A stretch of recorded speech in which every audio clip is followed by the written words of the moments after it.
अच्छा जी स्टूडेंट्स, हमारे सामने एक सवाल है सितंबर 2016 का, क्वेश्चन नंबर 31 F5 के पास्ट पेपर्स का। ठीक है, सितंबर 2016 F5 के पास्ट पेपर्स का सवाल है हमारे सामने, क्वेश्चन नंबर 31, और ये परफॉर्मेंस मेजरमेंट के टॉपिक से पर्टेन करता है। सवाल को रीड करते हैं, समझते हैं और फिर सॉल्व करते हैं सवाल को। ठीक है, फाइनेंशियल नॉन फाइनेंशियल मेजर्स की बात करता है सवाल। सवाल कहते हैं Jungle company is a very successful multinational retail company.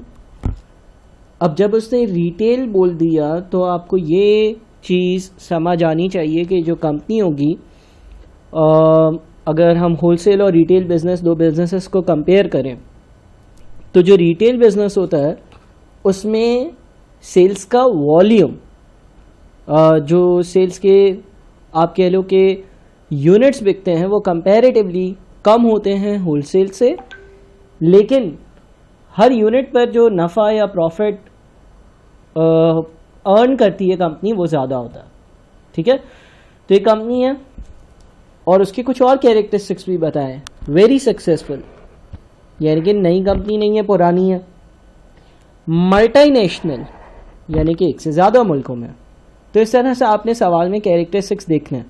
तो एक कंपनी है, बहुत सक्सेसफुल है तो नहीं होगी। मल्टीनेशनल है यानी कि एक कंट्री में नहीं होगी। रिटेल है यानी कि होलसेल नहीं होगी। It has been selling a large range of household and electronic goods for some years. Household यानी कि घर का सामान, और इलेक्ट्रॉनिक गुड्स, कोई इलेक्ट्रॉनिक इक्विपमेंट्स हो गए, वो बेचती है। 1 year ago, एक साल पहले की अब बात करता है, it began using new suppliers from the country of Slovak. यानी कि एक साल पहले इसने अपने सप्लायर्स चेंज किए हैं, जहां से ये चीज़ें खरीदती थी कंपनी। जो इसका क्रेडिटर था, अकाउंट्स पेबल था, सप्लायर था, उसको चेंज किया है। Where labour is very cheap for many of its household goods. अच्छा, इसकी एक रीज़न ये बताता है कि शायद ये है कि ये स्लोवाक एक ऐसी कंट्री है जहाँ पर मज़दूर जो है ना, जो लेबर तबका है, वो बहुत चीप है, यानी कि उसको तनख्वाह कम दी जाती है। तो सर इससे हमारा क्या कंसर्न? हमारा ये कंसर्न कि अगर सप्लायर किसी ऐसी कंट्री में ऑपरेट करता है जहाँ पर मज़दूर जो है वो कम तनख्वाह में काम करते हैं, तो उसकी कॉस्ट कम होगी, तो जब वो हमें बेचेगा चीज़ तो मोस्ट लाइकली हमें भी इतनी महंगी नहीं बेचेगा एज़ कम्पेयर्ड टू एक ऐसी कंट्री जहाँ से मैं इंपोर्ट करूँ जहाँ पे लेबर जो है वो एक्सपेंसिव हो। In 2004, Jungle Company also became a major provider of cloud computing. अच्छा, अब एक साल दिया हुआ है 2004, और बोले इस साल में कंपनी ने जो है ना क्लाउड कंप्यूटिंग का काम भी शुरू किया। सर्विसेज इन्वेस्टिंग हेविली इन क्लाउड टेक्नोलॉजी। क्लाउड कंप्यूटिंग क्या है? आप एक सर्वर वगैरह डेवलप करते हो और लोग आपको पेमेंट करते हैं, जिसके अगेंस्ट आप उनका डेटा स्टोर करते हो और उनको एक्सेस प्रोवाइड करते हो डेटा के लिए। These services provide customers with a way of storing and accessing data and programs over the internet rather than on their computers hard drives. ठीक है, तो ये आप कह सकते हो कि ये कंपनी का एक नया काम था जिसमें वो एक मेजर सर्विस प्रोवाइडर बन गया, तो अगेन सक्सेसफुल होगा मोस्ट लाइकली। फिर लिखते हैं all jungle company customers have the option to sign up for the companies gold membership service which provides next day delivery on all orders in return for an annual service fee of $40। सारे customers के पास option है कि वो $40 per year पे करें और बन जाएं गोल्ड मेंबर्स। इससे क्या फ़ायदा होगा? आप प्रोडक्ट मंगवाओगे, उसकी नेक्स्ट डे डिलीवरी हो जाएगी, अगले दिन आपका ऑर्डर आपके घर पर डिलीवर हो जाएगा। In September 2005 Jungle company formed its own logistics company and took over the delivery of all of its parcels instead of using the services of international delivery companies. 2004 में कंपनी ने cloud computing का काम शुरू किया. 2005 में जो company है वो एक लॉजिस्टिक्स बिजनेस में आ रही है.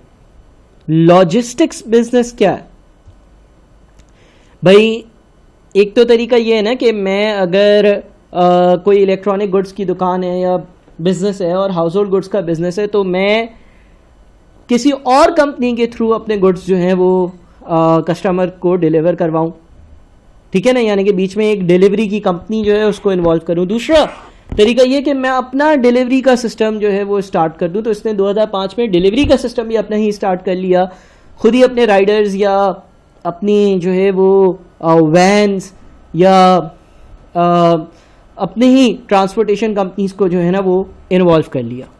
ठीक है, अच्छा जी. उसके बाद लिखा हुआ है over the last year there has been worldwide growth in the electronic goods market of 20%. Worldwide growth हुई है इलेक्ट्रॉनिक गुड्स की मार्केट में, यानी कि लोगों ने इलेक्ट्रॉनिक गुड्स जो है वो इस्तेमाल करना ज़्यादा शुरू कर दिया और 20% ग्रोथ हुई है. यानी कि अगर एक बंदा लेट से एक इंसान, एक नॉर्मल इंसान अगर पूरे साल में 10 इलेक्ट्रॉनिक गुड्स खरीदता था तो अब 12 खरीदता है. ठीक है ना, एक इस तरह से मैं एस्टिमेट लगा सकता हूँ. ये एक अगर एक फैमिली है, वो फैमिली 10 चीज़ें खरीदती थी पूरे साल में इलेक्ट्रॉनिक गुड्स, तो अब वो 20% ज़्यादा यानी कि 12 चीज़ें खरीदती है इलेक्ट्रॉनिक चीज़ें. Average growth rates and gross profit margins for cloud computing service providers have been 50% and 80% respectively in the last year. अच्छा, जो क्लाउड कंप्यूटिंग बिजनेस है उसका जो ग्रोथ रेट है वो 50% और जो ग्रॉस प्रॉफिट मार्जिन है वो 80% है. और ये बेसिक जो हमने वीडियो लेक्चर्स कवर किए उसमें ये देखा होगा कि मार्जिन किस चीज़ को कहते हैं. ग्रोथ रेट का मतलब क्लाउड कंप्यूटिंग सर्विसेज कितनी तेज़ी से ग्रो कर रही हैं, यानी कि लोग जो है वो ज़्यादा क्लाउड कंप्यूटिंग सर्विसेज इस्तेमाल कर रहे हैं and so on. General companies prices have remained stable year on year for all sectors of its business with price competitiveness being crucial to its continuing success as the leading global electronic retailer. यानी कि general company जो है वो generally अमूमन आमतौर पर अपनी prices को इतना ज़्यादा इंक्रीज़ नहीं करता. प्राइजेस जो है वो हर साल स्टेबल रही हैं, इतनी ज़्यादा उससे सेलिंग प्राइसेस ज़्यादा चार्ज नहीं करी हैं. और प्राइस कम्पिटिटिवनेस जो है ना वो इसका एक क्रूशियल सक्सेस फैक्टर है जिससे वो लीड कर रहा है मार्केट में. प्राइस कम्पिटिटिवनेस का मतलब ये है कि ये चीज़ें बहुत महंगी नहीं बेचता, बल्कि ये देख रहा है मार्केट में कोई चीज़ कितने की बिक रही है और उसी के आसपास अपनी प्राइजेस रखा करता है. इसके बाद लिखता है the following information is available for Changa company for the last 2 financial years. पिछले 2 फाइनेंशियल ईयर्स की इन्फॉर्मेशन दी हुई है, 2006 और 2005 31 अगस्त वाले साल. साथ में कुछ नोट्स भी हैं. फॉर एग्जांपल रेवेन्यू जो है वो 94.66 मिलियन और 82.32 मिलियन दिया हुआ है और उसका नोट 1 भी है. तो नोट 1 भी देख लेते हैं कि नोट 1 में है क्या. अच्छा, नोट 1 में इस तरह का ब्रेक डाउन है ऑफ रेवेन्यू, यानी कि ये जो 94.66 का ऊपर रेवेन्यू नज़र आ रहा था उस रेवेन्यू में भी बहुत चीज़ें होंगी ना. हाउस होल्ड गुड्स के से आने वाला सेल्स रेवेन्यू, इलेक्ट्रॉनिक गुड्स से आने वाला sales revenue, cloud computing services से आने वाला सेल्स रेवेन्यू और जो गोल्ड मेंबरशिप फीस थी उससे आने वाला सेल्स रेवेन्यू. ठीक है ना, तो ये 4 प्रोडक्ट्स ही थे ना कंपनी के हाउस होल्ड यानी कि घर की चीज़ें बेचती है, इलेक्ट्रॉनिक चीज़ें बेचती है, क्लाउड कंप्यूटिंग सर्विसेज अभी शुरू किया था, और फिर वो जो जिसको एक ही दिन में चीज़ों की डिलीवरी चाहिए वो मेंबर बन जाए $40 देकर, और $40 देने वाले जो हैं वो जितने भी लोग हैं वो उन्होंने टोटल $1400 $1.4 मिलियन पे किए. अच्छा, इसी तरह से हर चीज़ के नोट्स दिए हुए. कॉस्ट ऑफ सेल्स है उसके नोट्स हैं, फिर ग्रॉस प्रॉफिट है, फिर एडमिनिस्ट्रेशन एक्सपेंसेस के नोट्स हैं, फिर डिस्ट्रीब्यूशन एक्सपेंस है. एडमिन एक्सपेंस क्या होता है? ऑफिस में होने वाला खर्चा. ऑफिस में HR डिपार्टमेंट होगा, ऑडिट अकाउंट्स डिपार्टमेंट होगा. डिस्ट्रीब्यूशन एक्सपेंसेस क्या होते हैं? डिलीवरी वाले खर्चे हैं. और अदर ऑपरेटिंग एक्सपेंसेस कोई छोटे मोटे दूसरे खर्चे. फिर नेट प्रॉफिट आ गया. अच्छा, नोट्स देखते हैं. ब्रेक डाउन ऑफ रेवेन्यू है. रेवेन्यू में रेवेन्यू की डिटेल क्या है? Breakdown of cost of sales है. कॉस्ट ऑफ सेल्स की डिटेल क्या है, यानी कि हाउस होल्ड गुड्स जो हैं वो आपने जो 38.99 मिलियन के बेचे वो ख़रीदे कितने के थे, या इलेक्ट्रॉनिक गुड्स जो आपने बेचे वो ख़रीदे कितने के थे, या जो क्लाउड कंप्यूटिंग सर्विसेज आपने प्रोवाइड करी उससे जो सेल्स रेवेन्यू आया आखिर उसके अगेंस्ट आपने जो सर्विसेज कहीं से एक्वायर करी होंगी उसके अगेंस्ट कितने पैसे पे किए एंड सो ऑन। अच्छा, उसके बाद क्या एडमिनिस्ट्रेशन एक्सपेंसेस का भी एक नोट है और वो ये है कि included in these cost are the cost of running the computer service department $860,000 in 2005, $1.9 million in 2006. This department deals with customer complaints. बोलता है कि एडमिन एक्सपेंसेस में एक खर्चा शामिल है जो कस्टमर सर्विसेज डिपार्टमेंट का। कस्टमर सर्विसेज डिपार्टमेंट का क्या मतलब है भाई, एक ऐसा डिपार्टमेंट जो कस्टमर्स को जवाब देता है, जो कस्टमर्स पूछते हैं ना कि कंप्लेन करते हैं, या कॉल सेंटर एक तरह से समझ लो। 2005 में इस डिपार्टमेंट का खर्चा 860,000 था और ये अब बढ़कर 1.9 मिलियन हो गया है, यानी कि हो सकता है कस्टमर सर्विस डिपार्टमेंट में मैंने ज़्यादा लोग अब अपॉइंट कर लिए हैं या कुछ और खर्चा हुआ है। This department deals with customer complaints. ये डील किससे करता है, कस्टमर की कंप्लेंट से। ऐसा भी हो सकता है कंप्लेंट ज़्यादा आ रही हो, कंप्लेंट ज़्यादा आएंगी, ज़्यादा लोग, ज़्यादा ऑपरेटर चाहिए होंगे बातचीत करने के लिए, उनको डील करने के लिए and so on. Non financial data, non financial data वो जो मॉनेटरी टर्म्स में ना हो, ठीक है ना। Percentage of orders delivered on time, कितने परसेंट ऑर्डर्स टाइम पर डिलीवर हुए। 2006 में 74%, 2005 में 92%, यानी कि 74% का मतलब ये है कि अगर 100 लोग मुझसे कोई चीज़ ख़रीदते थे और डिलीवरी करवाना चाहते थे, मतलब डिलीवर बोलते थे यार यहाँ डिलीवर कर दो, वहाँ डिलीवर कर दो, तो 100 में से 74 लोगों को जो है ना वो टाइम पर चीज़ें डिलीवर हो जाती थी, 26 लोगों को चीज़ें लेट पहुँचती थी। इसी तरह से 92% का मतलब ये हो गया कि 100 में से 92 लोगों को तो टाइम पर चीज़ें मिल जाती थी, 8 लोगों को चीज़ें देर से मिलती थी। Number of customer complaint significantly increase हुई है, 1.4 मिलियन कंप्लेंट्स आई हैं 2006 में। 2005 में सिर्फ 3,20,000 कंप्लेंट्स थी। Number of customers 7.1 million, 6.5 million customers इतने इंक्रीज नहीं हुए। Percentage of late gold member deliveries 14% and 2%, यानी कि वो जो गोल्ड मेंबर्स थे जिनको मैंने वादा किया था कि $40 दे दो अगले दिन सामान पहुंच जाएगा, उसमें भी लेट डिलीवरीज हो रही हैं। यानी कि ये 14% का मतलब ये कि अगर 100 गोल्ड मेंबर्स थे और उन्होंने चीज़ मंगवाई तो 14 लोगों को चीज़ जो है ना वो टाइम पे ना पहुंची, ठीक है। सारी चीज़ें देखकर सवाल ये कहता है कि discuss the financial and non financial performance of jungle company for the year ending 31 अगस्त 2006। आपने इस कंपनी की परफॉर्मेंस देखनी है कि अच्छी है या बुरी है। Note there are 7 marks available for calculations and 13 marks available for discussion. अच्छा, कुल मिलाकर टोटल सवाल है 20 मार्क्स का। टोटल सवाल कितना है, टोटल सवाल है 20 मार्क्स का। उससे खुद बोल दिया कि 7 मार्क्स में कैलकुलेशंस के दे रहा हूँ और उससे बोल दिया कि भाई 13 मार्क्स में दे रहा हूँ डिस्कशन के।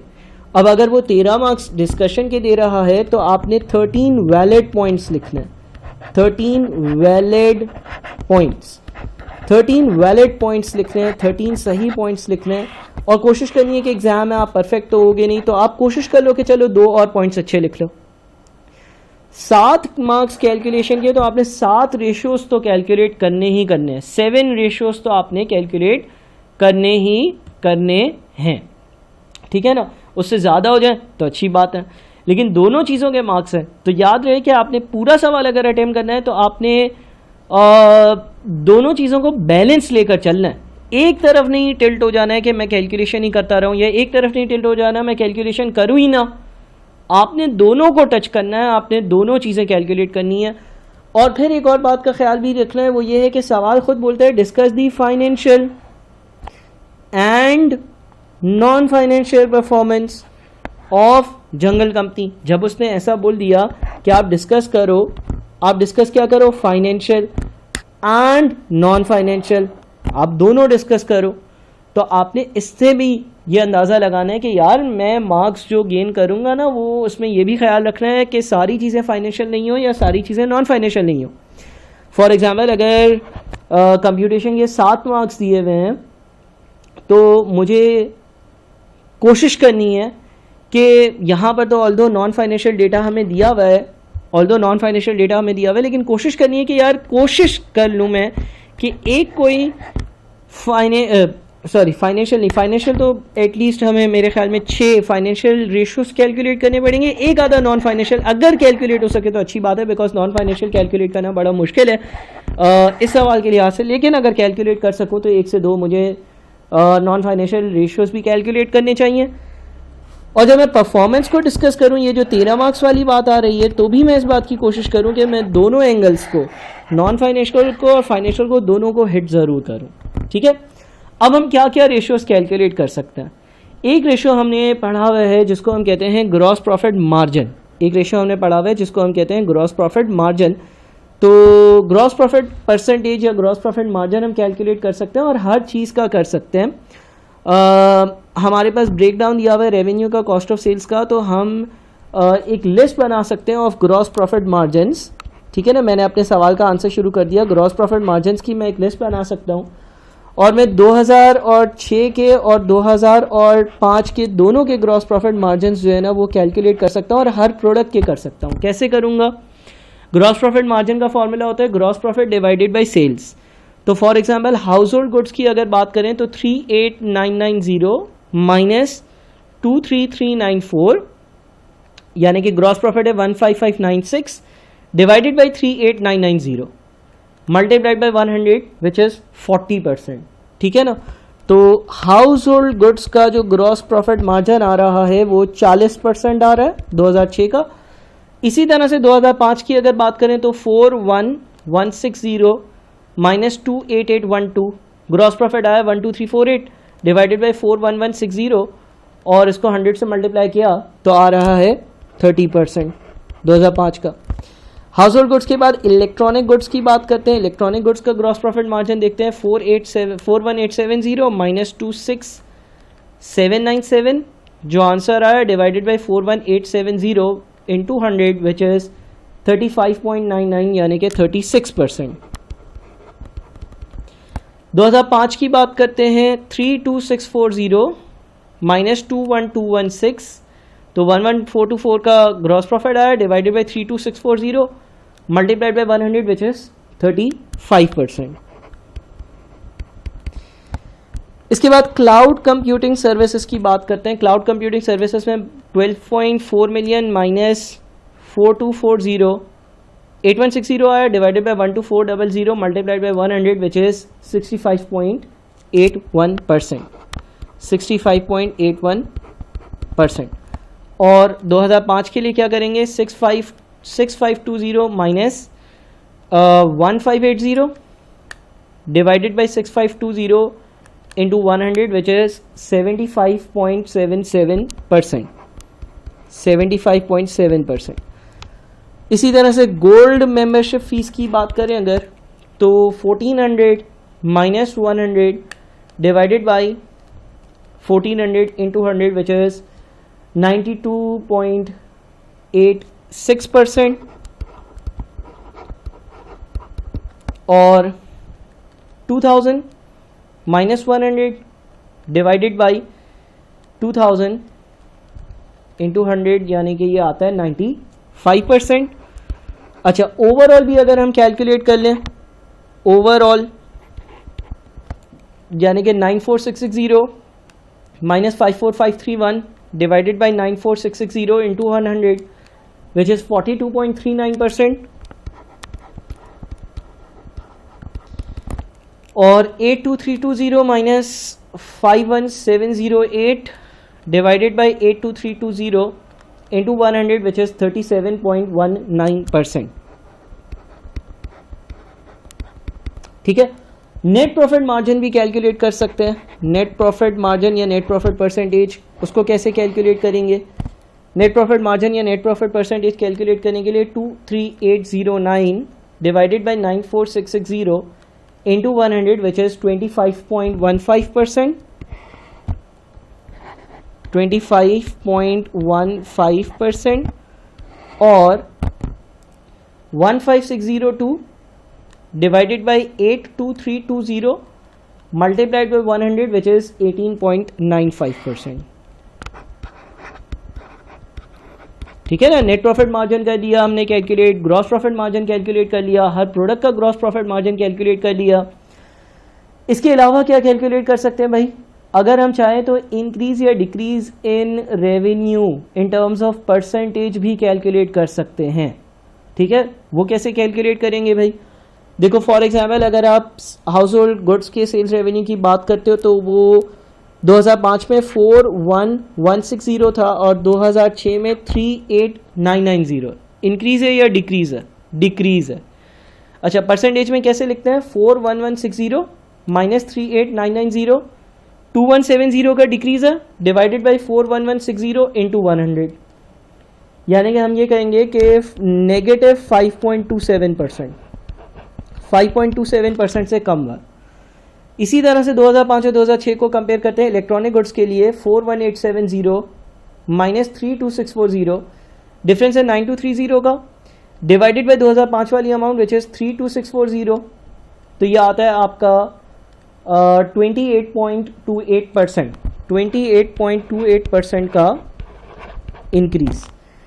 इसी तरह से क्लाउड कंप्यूटिंग सर्विसेज जो है 12400 माइनस 6520, और 6520 से इसको डिवाइड करते हैं, 100 से मल्टीप्लाई करते हैं तो ये आता है कोई 90.18%, यानी कि इस सर्विस में एक सिग्निफिकेंट इजाफा देखने को मिला है। और 1400 माइनस 2000 डिवाइडेड बाई 2000, इस सर्विस में जो है वो डिक्लाइन है 30% का। ठीक है, तो ये हमने ये देख लिया कि भाई सेल्स रेवेन्यू कितना इंक्रीज या कितना कम हुआ है या कितना ज़्यादा हुआ है। ठीक है ना। अच्छा ज़रूरी नहीं आप सारे रेशोस कैलकुलेट करो, हर चीज़ का इंक्रीज डिक्रीज कैलकुलेट करो। एक अंदाजे के मुताबिक मैं ये कह सकता हूँ कि यार ये जो चीज़ें मैंने कैलकुलेट कर ली हैं ये तकरीबन 2 मार्क्स मुझे दे देंगी, ये एक डिफरेंट चीज़ है ये एक दे देगी, ये शायद जो है ना चीज़ें जो कैलकुलेट करी हैं 2 मार्क्स दे देंगी, तो ये तकरीबन मेरे जो 5 मार्क्स हैं ना वो बन जाते हैं। इसी तरह से चाहो तो increase decrease in cost of sales भी कैलकुलेट कर सकते हो, या आपके पास ऊपर ये जो पूरा प्रॉफिट एंड लॉस अकाउंट है इसमें ये देख सकते हो कि एडमिन एक्सपेंसेस कितने से इंक्रीज हुए हैं दोनों सालों के बीच में, डिस्ट्रीब्यूशन एक्सपेंसेस कितने से इंक्रीज हुए हैं, ऑपरेटिंग एक्सपेंसेस कितने से इंक्रीज हुए हैं, ये चीज़ें कैलकुलेट कर सकते हो कि कितने का इंक्रीज आया। अच्छा एक और चीज़ हम कैलकुलेट कर सकते हैं जो थोड़ी सी डिफरेंट होनी चाहिए, बिकॉज हर चीज़ में इंक्रीज डिक्रीज ही कैलकुलेट करेंगे तो इतना सही नहीं है। वो ये है कि हम इस नोट्स की डिटेल में आकर कुछ चीज़ कैलकुलेट करें, कोई रेशियो कैलकुलेट करें, कोई मेजर कैलकुलेट करें। हम ये कैलकुलेट कर सकते हैं कि यार ये जो हमारा कस्टमर सर्विसेज डिपार्टमेंट है इसकी कॉस्ट कितने से इंक्रीज हुई, 860,000 और 1.9 मिलियन। तो अगर हम increase in terms of percentage देखते हैं तो 1.9 मिलियन माइनस 860,000, ये तकरीबन 1040 का इंक्रीज है, divided by 860 into 100 which is 120.93%, 120.93%। ठीक है, 120.93% का इंक्रीज है। कस्टमर कंप्लेंट्स की वजह से जो कॉस्ट अराइज होती है, जो कस्टमर सर्विसेज डिपार्टमेंट की कॉस्ट होती है, उस कॉस्ट में 120.93% का इंक्रीज है। ठीक है। अच्छा फिर हम एक और चीज़ जो देख सकते हैं वो ये है कि हमारे पास जो है वो नंबर ऑफ़ कस्टमर कंप्लेंट्स भी हैं और नंबर ऑफ़ कस्टमर्स भी हैं। तो अगर हम ये एज्यूम कर लें कि ये नंबर ऑफ़ कस्टमर्स जो हैं उसका मतलब ये है कि कितनी बार मेरी दुकान पर ग्राहक आए, मेरी दुकान पर लेट से मैं ये कह लेता हूँ कि 7.1 मिलियन बार ग्राहक आए। ठीक है ना, नंबर ऑफ़ कस्टमर्स का मैं मतलब ये ले लेता हूँ कि कितनी बार कोई मेरी दुकान पर आया, और number of customer complaints 1.4 million है। अब ऐसा हो सकता है कि एक ही ग्राहक जो है उसकी 2 कंप्लेंट्स हो, लेकिन अगर मैं इस अजम्पशन के साथ चलूँ कि 7.1 मिलियन ये शो करता है कि कितने लोग मेरी दुकान पर आए, मेरी शॉप पर आए, मुझसे चीज़ें लीं, और 1.4 मिलियन ये रिप्रेजेंट करता है कि उसमें से कितने लोग जो है ना वो परेशान थे या उनकी कंप्लेंट थी। तो मैं एक परसेंटेज कैलकुलेट कर सकता हूँ, 1.4 divided by 7.1 into 100 which is 19.72%। और ये क्या है भाई, ये 19.72% आपको ये बता सकता है कि ये है आपका customer complaints as a percentage of customers, यानी कि 19.72 मैंने कैलकुलेट कैसे किया ये भी बता दूं पहले मैं वापस से।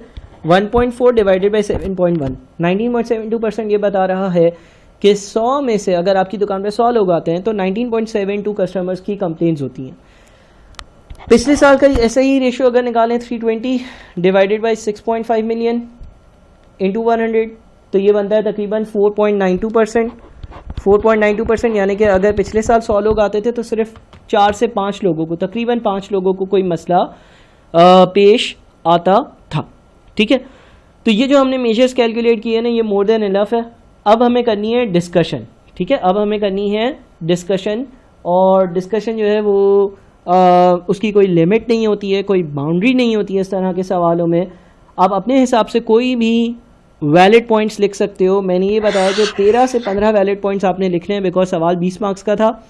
आपने अभी तक जो कंप्यूटेशन करी उससे आपको 7 मार्क्स आ जाएंगे। और अच्छा, इस चीज़ का ख्याल रखना है, इस चीज़ का ख्याल रखना है। मैं एक चीज़ आप लोगों को चले मैं क्वेश्चन के चले अभी बता देता हूँ। देखो, आप जब आंसर करोगे ना तो आंसर में आप जो है ना वो एक जगह पर ये पूरा टेक्स्ट लिखोगे, टेक्स्ट। ठीक है ना, जो अभी हम लिखने जा रहे हैं, जो कहानी अभी हम करने जा रहे हैं वो पूरी कहानी लिखोगे।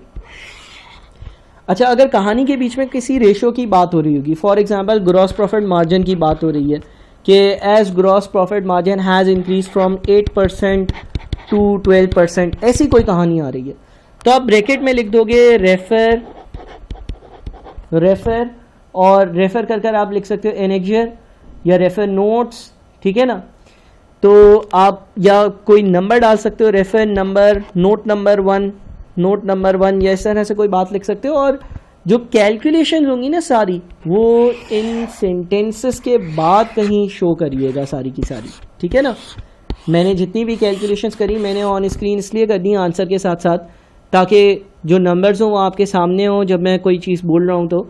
लेकिन आपने एंड में करनी है, और ये कोई मतलब रॉकेट साइंस नहीं है। जो चीज़ें भाई मैंने यहाँ पर लिख दी ना, जो चीज़ें मैंने यहाँ पर लिख दी, बस ये आपने जो है वो अपने आंसर के एंड में लिखनी है। जो बातें लिखी हुई हैं उसके बाद लिखनी है।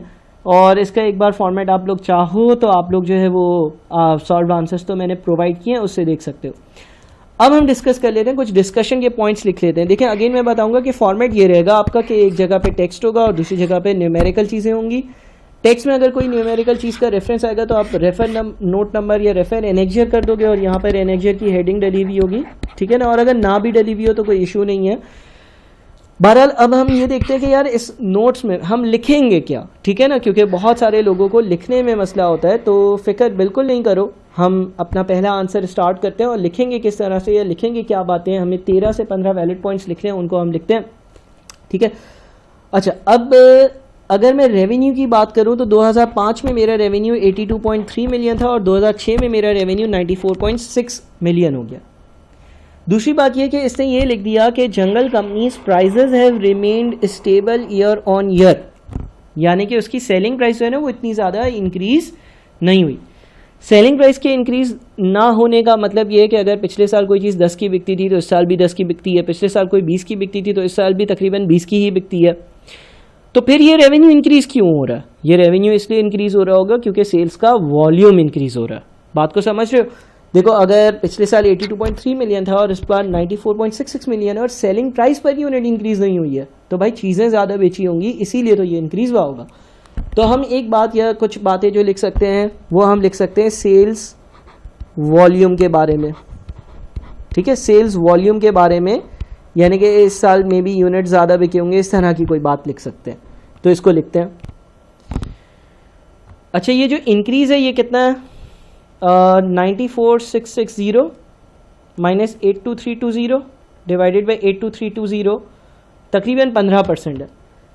तो हम इस बात का रेफरेंस देते हुए, यानी कि जो कहानी लिखी हुई थी उसमें से एक पॉइंट निकालते हुए हम ये कह सकते हैं कि since it is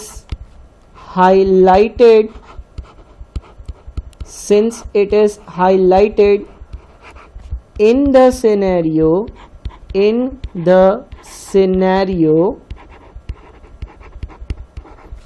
that selling prices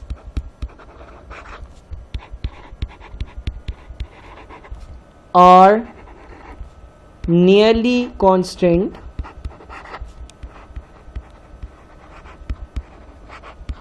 so the increase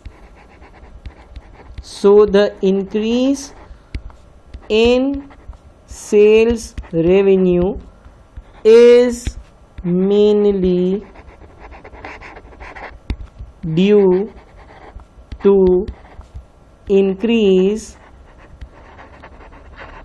in volume or units sold। ठीक है, अब ये एक वैलिड पॉइंट हो गया। आपने ये लिख दिया कि यार सेल्स रेवेन्यू इंक्रीज़ हो रहा है लेकिन सेलिंग प्राइसेस उतनी ही रही थी, तो मोस्ट लाइकली ये जो इंक्रीज़ है ये सेल्स के वॉल्यूम की वजह से। अच्छा, यहाँ पर ये जो मैंने हेडिंग डाली है, इस हेडिंग का डालना ज़रूरी नहीं है, आप बस ये 4 लाइनों का 3 लाइनों का एक पैराग्राफ लिख दो, दैट्स इट। अगली बात डिस्कस करते हैं। अच्छा जनाब, अगली बात जो हम देखते हैं वो ये है कि अगर हम हाउस होल्ड गुड्स की बात करें, 2005 में 41.16 मिलियन के हाउस होल्ड गुड्स बिके थे और इस बार 38.990 मिलियन के बिके हैं, यानी कि कम बिके हैं। ओवरऑल सेल्स इंक्रीज हुई है लेकिन हाउस होल्ड गुड्स क्या हुए हैं, डिक्रीज हुए। अब क्या कोई बात यहाँ पर इससे रेलेवेंट लिखी हुई थी? अगर हम अपना सिनेरियो देखते हैं तो सिनेरियो में एक बात लिखी हुई थी, 1 year ago it began using new suppliers from country of Slavic where labor is very cheap for many of its household goods। यानी कि इसने अपने सप्लायर चेंज कर दिए और ये एक नए मुल्क से चीज़ें मंगवा रहे हैं जहाँ पे लेबर सस्ती है। इस जुमले को तुम इससे लिंक करो कि हाउस होल्ड गुड्स जो है उसकी सेल्स कम हो रही है। क्या दिमाग में आता है? दिमाग में ये आता है कि हमने ये लालच करी कि यार एक सप्लायर जो है ना चीज़ें सस्ते में दे रहा है किसी और कंट्री में, उससे चीज़ें ख़रीदते हैं और उसकी रीज़न ये है कि वहाँ पर मज़दूर जो है ना वो सस्ते में काम करते हैं। लेकिन मसला ये हो गया कि जब मैं उधर से ख़रीदने गया ना तो प्रोबेबली मज़दूर तो सस्ते थे लेकिन जो क्वालिटी ऑफ आउटपुट या क्वालिटी ऑफ प्रोडक्ट्स था वो मज़े का नहीं था, और इसीलिए आपके रेगुलर कस्टमर जो हैं वो टूट गए और वो अब कहीं और से चीज़ें ख़रीदते हैं और इसीलिए आपकी सेल्स कम हो गई। तो दूसरा पॉइंट मैं लिख सकता हूँ हाउस होल्ड गुड्स के लिए, हाउस होल्ड गुड्स, ठीक है ना। और क्या लिख सकता हूँ, the sales of household goods has shown a decline। The main reason for this may be the drop in quality of output because company has changed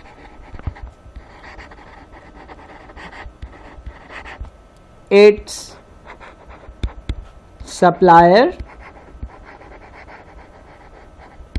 and is now purchasing from a country where labor cost is low। ठीक है ना। तो ये point आप लिख सकते हो house hold goods के लिए कि भाई हाउस होल्ड गुड्स जो है वो मैं किसी ऐसी जगह से ख़रीद रहा हूँ जहाँ पर जो है वो क्वालिटी का ख्याल नहीं रखा जा रहा, ये हम मेंशन कर सकते हैं। सही है भाई। अच्छा जी, अब अगली चीज़ क्या लिख सकते हैं? देखो एक चीज़ याद रखना कि जो चीज़ें मैं लिख रहा हूँ वो ऐसे ही नहीं लिख रहा, बल्कि ये जो चीज़ दी हुई थी ना, कोशिश कर रहा हूँ कि यहाँ से उससे रेलेवेंट कोई बात या कोई जुमला ज़रूर लिखूँ। ठीक है, चलो। अच्छा, अभी तक देखो हमने जो चीज़ें लिखी हैं ना, जो हमारे 13 मार्क्स थे लिखने वाले, उसमें से आराम से 4-5 मार्क्स मैं स्कोर कर चुका हूँ। ठीक है, अब हम आ जाते हैं अपनी अगली कैटेगरी पर, इलेक्ट्रॉनिक गुड्स की बात करते हैं। इलेक्ट्रॉनिक गुड्स पिछले साल 32.6 मिलियन के बेचे थे, इस साल 41.87 मिलियन के बेचे। यानी कि जो इलेक्ट्रॉनिक गुड्स हैं उसकी जो सेल्स है उसमें 28.28% इजाफा हुआ है, इंक्रीज हुआ है।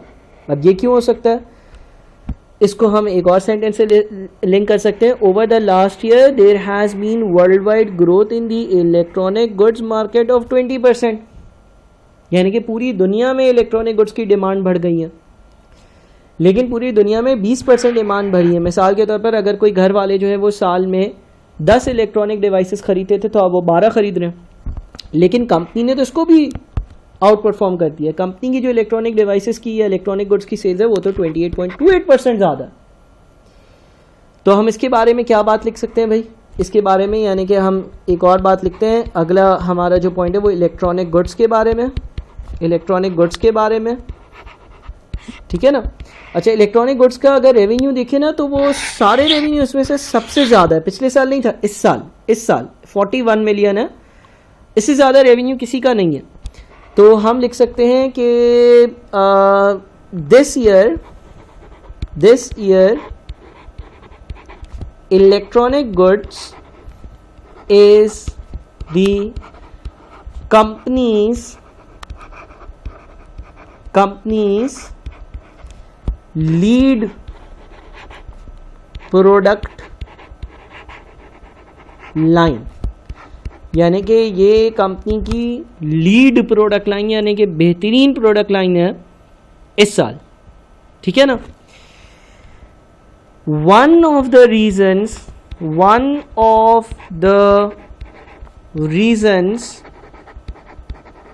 For such a significant growth from previous year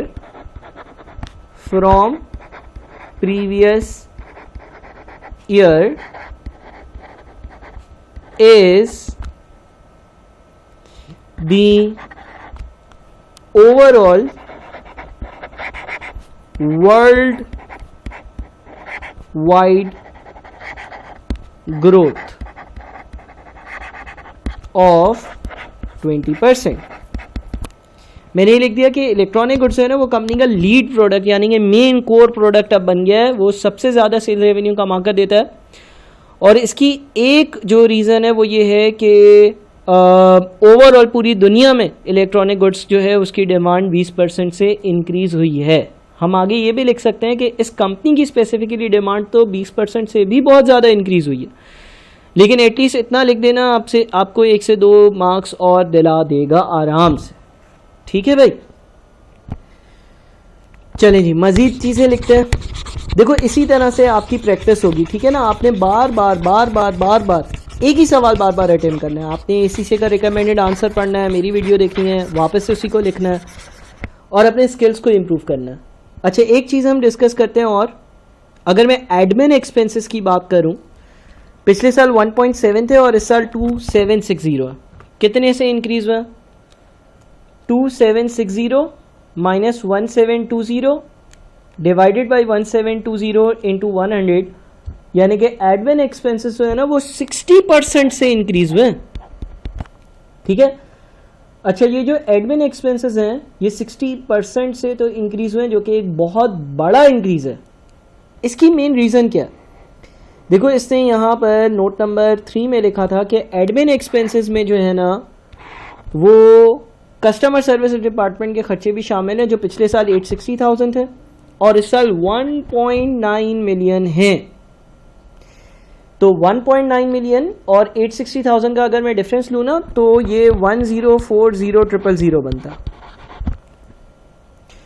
और अगर मैं यहाँ पर वापस से इस लिस्ट पर आऊँ, एडमिन एक्सपेंसेस जो हैं वो इंक्रीज़ कितने से हुए हैं ये देखते हैं। 2760 माइनस 1720, 2760 माइनस 1720, ये इंक्रीज़ हुए हैं 1040000 से, और इतने से ही तो ये वैल्यू इंक्रीज हुई है। तो इसका मतलब क्या हुआ?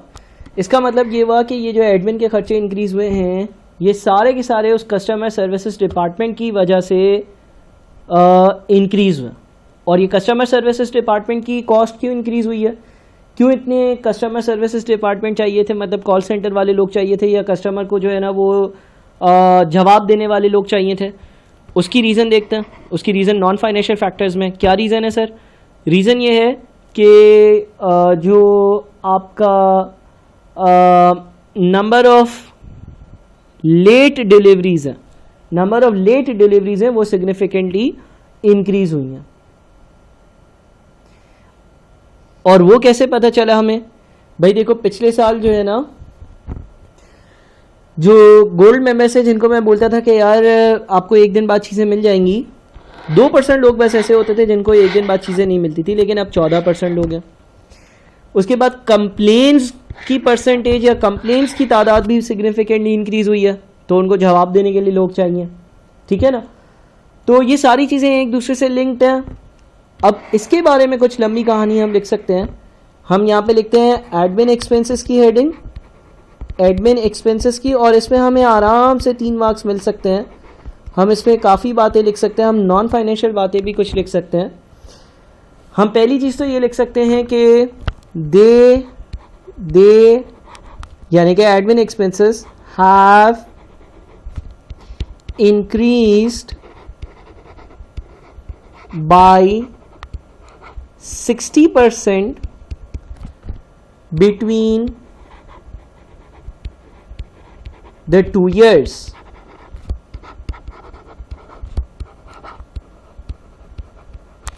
They have increased by 60% between the 2 years. The main reason is the increase in customer service department costs. These have increased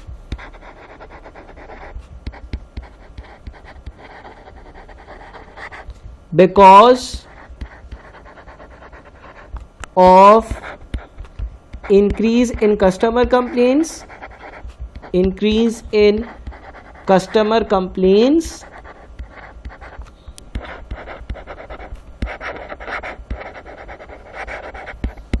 and also because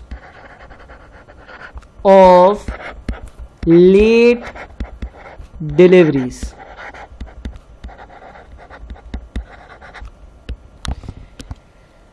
फिर हम और बातें भी लिख सकते हैं। मैं यहाँ पे लिखता हूँ company must address this problem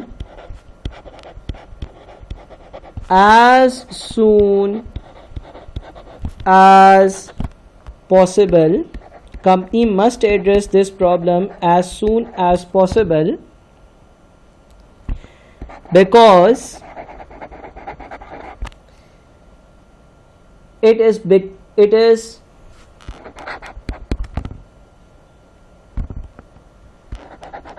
destroying companies goodwill and bringing bad reputation. यानी कि हमने ये लिख दिया कि यार कंपनी को जो है ना वो बहुत ही जल्दी से इस प्रॉब्लम को एड्रेस करना चाहिए, देखना चाहिए, बिकॉज़ ये कंपनी की गुडविल को डिस्ट्रॉय कर रहा है, कंपनी की रेपुटेशन ख़राब हो रही है, और लोग ये देख रहे हैं कि कंपनी जो है ना वो कंसर्न ही नहीं है कि चीज़ें टाइम पर पहुंच रही हैं नहीं, एंड सो ऑन, ठीक है ना। अब ये जो इतना डिटेल्ड पॉइंट है तो इसके लिए आपको आराम से 2, 2.5, 3 मार्क्स आराम से मिल सकते हैं, फ़िक्र की कोई बात नहीं है। अच्छा, इसी तरह से आप जो है वो अपनी तरफ से पॉइंट्स लिख सकते हैं। मैंने ये आंसर जो है अब ये वीडियो लेक्चर तकरीबन 45 मिनट्स का हो गया। मैंने जो भी चीज़ें सॉल्व करी उससे आराम से आप पासिंग मार्क्स स्कोर कर सकते हो, लेकिन स्टिल मैं ये चाहूँगा कि आप वापस से इस सवाल को ख़ुद से अटेम्प्ट करोगे, आप ACCA का सलूशन देखोगे और जो बातें मैंने अभी नहीं लिखी हैं, फॉर एग्ज़ाम्पल मैंने रेवेन्यू के बारे में कुछ बातें लिख ली, मैंने एडमिन एक्सपेंसेस के बारे में कुछ बातें लिख ली, लेकिन और भी चीज़ें डिस्कस हो सकती हैं। फॉर एग्ज़ाम्पल डिस्ट्रीब्यूशन एक्सपेंसेस, अच्छा ऑपरेटिंग एक्सपेंसेस बिल्कुल माइनर है तो शायद वो आप डिस्कस ना करो।